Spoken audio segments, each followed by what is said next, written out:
একটা অত্যন্ত শ্রেষ্ঠ কর্ম করতে পারেন, সেটা হলো ভুলে যেতে পারা। আর সেটা বরদানের চেয়ে কম কিছু নয়। মানুষকে যখন কোনো কারণে নিজের প্রিয়জনদের থেকে দূরে যেতে হয়, তখন মনে দুঃখ জাগ্রত হয়। তিনি সেই দুঃখকে ভুলতে পারেন। কখনো কোনো সম্পর্ক থেকে যদি দুঃখ পেয়ে থাকেন, তখন সেই দুঃখকে ভুলতে পারেন। কিন্তু এই সংসারের প্রত্যেক আবেগ, প্রত্যেক বস্তু ভুলে যাওয়া উচিত নয়।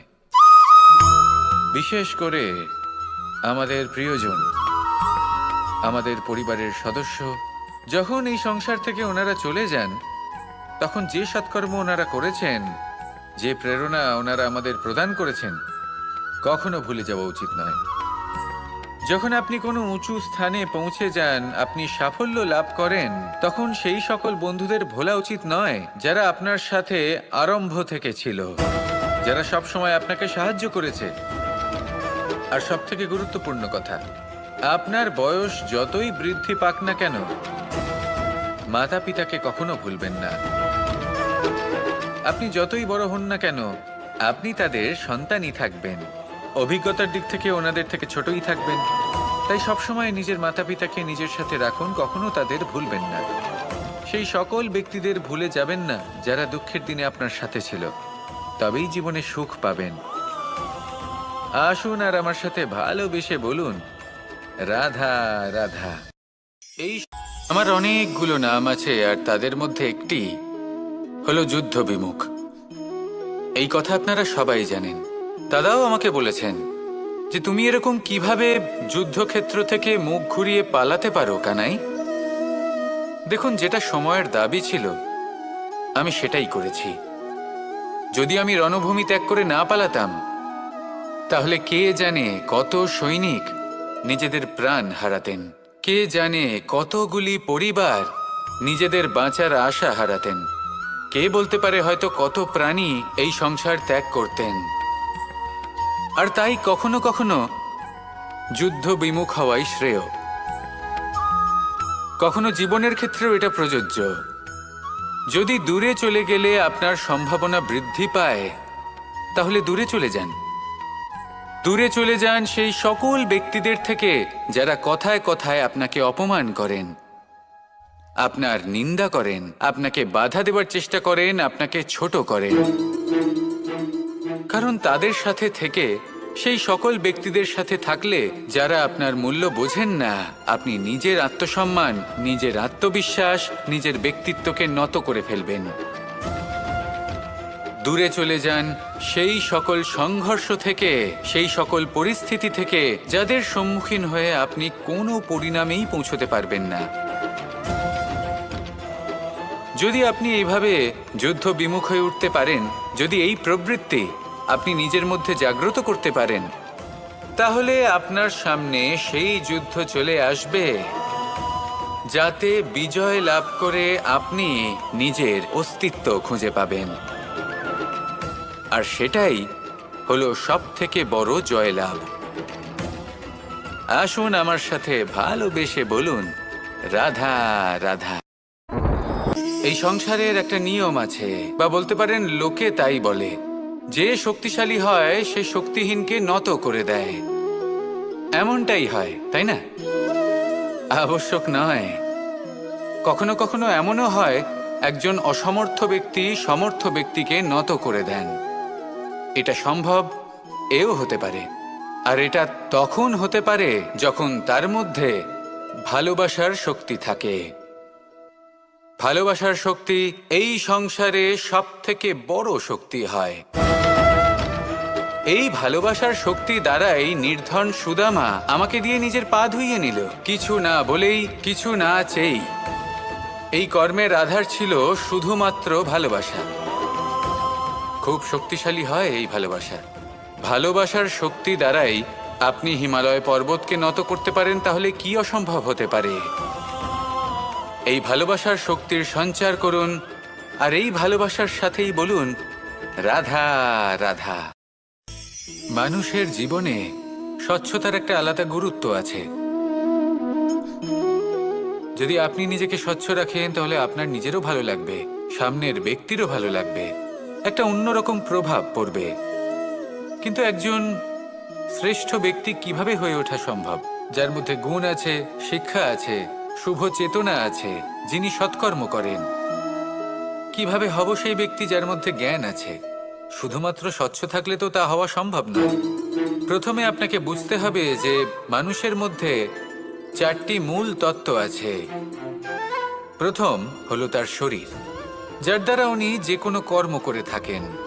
দ্বিতীয় তত্ত্ব হলো তার মন, যার দ্বারা কোনো কর্ম করার জন্য সে নিজেকে প্রেরণা দিতে থাকে।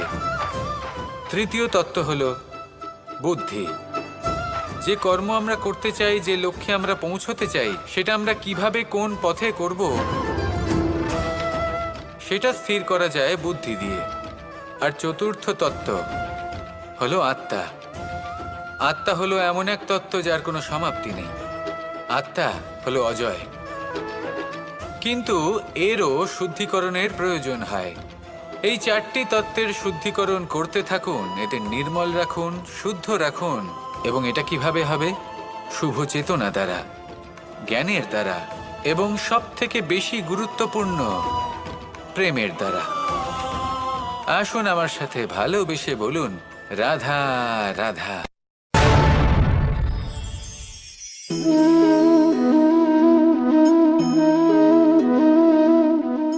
জল এই সংসারের সমস্ত প্রধান তত্ত্বের মধ্যে একটি।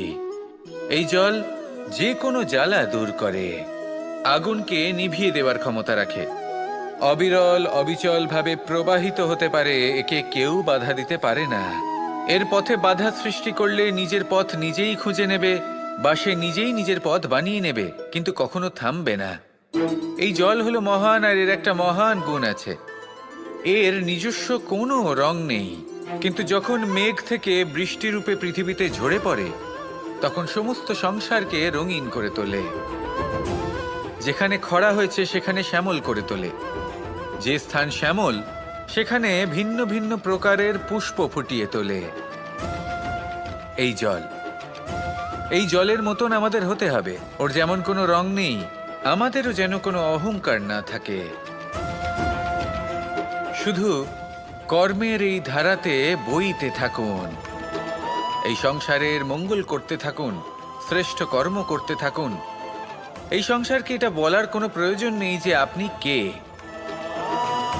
আপনি যদি কর্ম করতে থাকেন, তাহলে এই সংসার নিজে থেকেই আপনার মূল্য জানতে পারবে। আর তখন এই মন প্রসন্ন হয়ে বলবে, রাধা রাধা। একদিকে হলো আঙুর, আর অন্যদিকে কিশমিশ। দেখতে গেলে এই দুটোই সবারই খুব প্রিয়, শিশু হোক, যুবক হোক, বা কোনো বৃদ্ধ ব্যক্তিই হোক না কেন। আর দেখতে গেলে এই কিশমিশ, এটা আঙুর থেকেই আসে, তারই অন্য একটি রূপ। কিন্তু কখনো হাটে যান আর গিয়ে জিজ্ঞেস করুন যে এই কিশমিশ আর আঙুর, এই দুইয়ের মধ্যে অধিক মূল্য কার? আপনিও নিশ্চয়ই জানবেন যে কিশমিশের মূল্য আঙুরের থেকে অনেক গুণ বেশি। এবার এরকম কেন হয়? এর পেছনে কি কারণ থাকতে পারে? একদিকে হলো সেই আঙুর যা টাটকা অবস্থায় গাছ থেকে পেড়ে খাওয়া যায়, আর অন্যদিকে হলো কিশমিশ যাকে মাসের পর মাস রোদে ফেলে রাখা হয়। একদিকে আঙুর যা কিনা অত্যন্ত রসালো, আর কিশমিশে কোনো রসই নেই।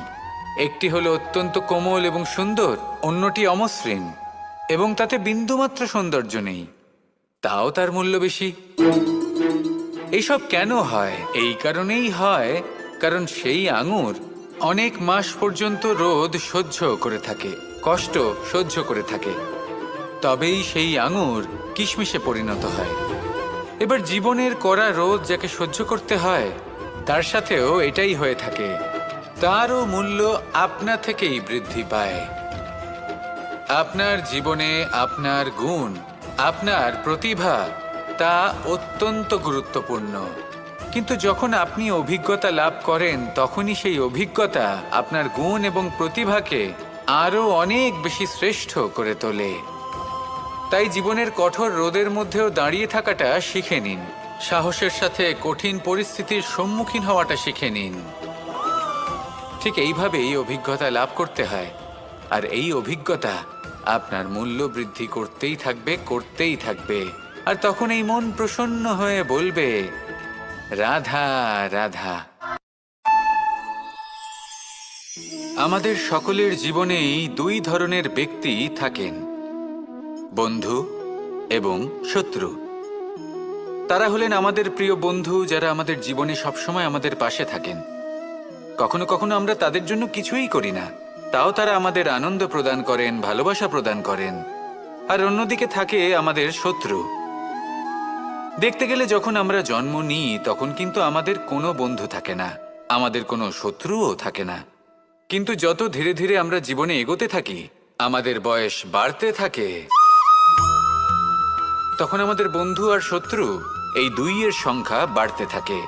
আর সেই সবকিছু নির্ভর করছে আমাদের কথার ওপর এবং আমাদের ব্যবহারের ওপর। এবারে আপনি যদি কোনো ব্যক্তিকে স্বাগত জানান উদার চিত্তে, ভালোবেসে, তাহলে সেই ব্যক্তি আপনার বন্ধু হবেই হবে।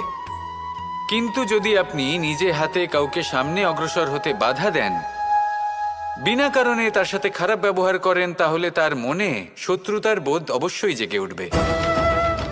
আর রইল বিষয় কথার, যদি আপনার কথা মধুর হয় তাহলে সবাইকে আপনি আপন করে নিতে পারবেন। এই কথাই যদি কটু হয় তাহলে আপনার আপনজনেরাও দূরে চলে যেতে পারে। তাই নিজের কথার ওপর সংযম রাখুন এবং নিজের আচরণ উদার করে তুলুন। জীবনে সুখই সুখ থাকবে। আসুন আমার সাথে ভালোবেসে বলুন, রাধা রাধা। এই সংসারে যখনই কোনো সমস্যা আসে তখন আমরা আমাদের সব থেকে বড় সম্বলের কাছে আশ্রয় খুঁজি, তা হলো আমাদের বিশ্বাস। এবার প্রশ্ন হলো এটাই যে এই বিশ্বাস কার উপর করা যেতে পারে? পরিবারের ওপর, বন্ধুর ওপর, নাকি তাদের ওপর বিশ্বাস করা উচিত যাদেরকে আমরা কখনো সঙ্গ দিয়েছি? দেখুন, এই সংসারে বিপদের সম্মুখীন হলে কে আপনাকে সাহায্য করবে সেটা নির্বাচন করা আপনার হাতে নেই। সেটা সেই সকল ব্যক্তির উপর নির্ভরশীল যে তারা আপনাকে সাহায্য করবে নাকি করবে না। অর্থাৎ যখনই কোনো বিপদ আসে সর্বপ্রথম তার সম্মুখীন আমাদের নিজেকেই হতে হয়। আর তার জন্য প্রস্তুত থাকা প্রয়োজনীয়, সেই শক্তি, সেই সাহস অর্জন করা প্রয়োজনীয়। দেখুন, যখনই অন্ধকার আসে তখন সবার আগে কে আপনাকে ত্যাগ করে চলে যায়? আপনার নিজেরই ছায়া। এই অন্ধকারের সম্মুখীন হতে হয় অন্তরের প্রদীপের দ্বারা, অন্তরের আত্মা দ্বারা। তবেই আপনি অন্ধকারের ওপর জয়লাভ করতে পারবেন। সেই জন্য যে বিপদই আসুক না কেন নিজেকে তার জন্য প্রস্তুত রাখা উচিত। সেই সাহস নিয়ে আসুন। এমন কোনো বিপদ নেই যা আপনাকে ভেঙে দিতে পারে। আসুন আমার সাথে ভালোবেসে বলুন, রাধা রাধা। এই সংসারে সব থেকে ভয়ানক এবং গভীর অন্ধকার কোনটা? সেটা যখন মেঘ সূর্যকে ঢেকে দেয় এবং সংসার অন্ধকারাচ্ছন্ন হয়ে ওঠে, নাকি তখন যখন সূর্যাস্তের সময় ঘনিয়ে আসে, সূর্য ঢলে যায় এবং এই সংসারে অন্ধকার ছেয়ে যায়, নাকি সেই অমাবস্যার রাত্রি যখন চতুর্দিকে ঘন অন্ধকার থাকে এবং চন্দ্রমার প্রকাশ কোথাও থাকে না? না, এই সংসারে সব থেকে বেশি ভয়ানক অন্ধকার হলো মানসিকতার অন্ধকার। মানসিকতা খুব গভীর একটা বিষয়। এই মানসিকতাই সত্যের রূপ ধারণ করে এবং আমাদের এই মানসিকতা এবং বিবেকে একটা সূর্য থাকে।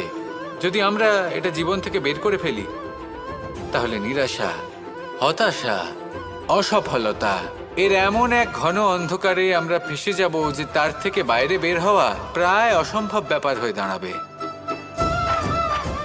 বড়ই কঠিন হয় সেই সময়। সেই জন্য ইতিবাচক মনোভাব থাকা খুব প্রয়োজনীয়। এটা ভাববেন না যে এটা আমার সাথে কেন হলো, এই সমস্যা কেন এলো, ওই ব্যক্তি আমার সাথে এটা কেন করলেন।